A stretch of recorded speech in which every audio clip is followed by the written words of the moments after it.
Nepal, and there's a twist now in the political transition in Nepal, with the Gen Z now proposing a new name.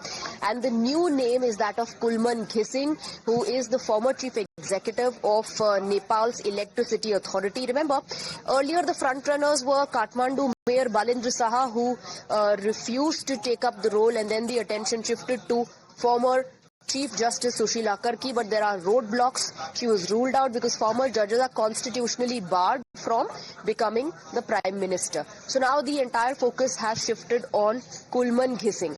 Let me take you through who Kulman Ghising is, that the Gen Z is now proposing to take over as the head of the interim government. These are the details related to Mr. Ghising. He's emerged as the frontrunner for the role of Prime Minister of Nepal. Former head of Nepal's electricity board has been chosen by the Gen Z to represent them, to represent the country. He's known for ending country's power outage crisis.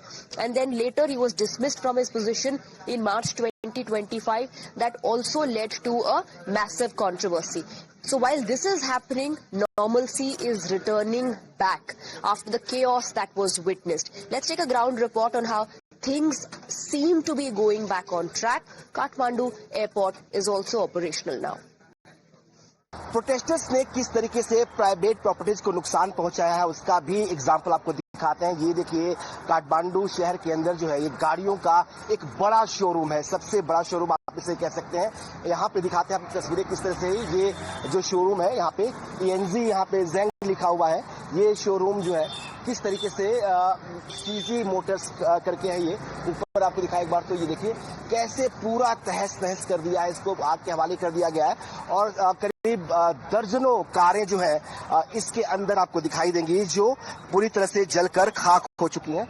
ये देखिए किस तरीके से जो गाड़ियां हैं वो जलकर खाक हुई हैं। ये देखिए, आपको अगर काउंटिंग करके दिखाएं तो 1 2 3 4 5 6 7 8 9 10 11 12 13 14 15 16 17 18 करीब 18 से 20 गाड़ियां ऐसी हैं। ऊपर भी कुछ गाड़ियां हैं जो तहस नहस हुई है, तो 20 से 25 गाड़ियां हैं जो पूरी तरह से तहस नहस हो गई हैं। ये बड़ा सा 3 स्टोरी बिल्डिंग है ये, और ये पूरी बिल्डिंग खाक हो चुकी है।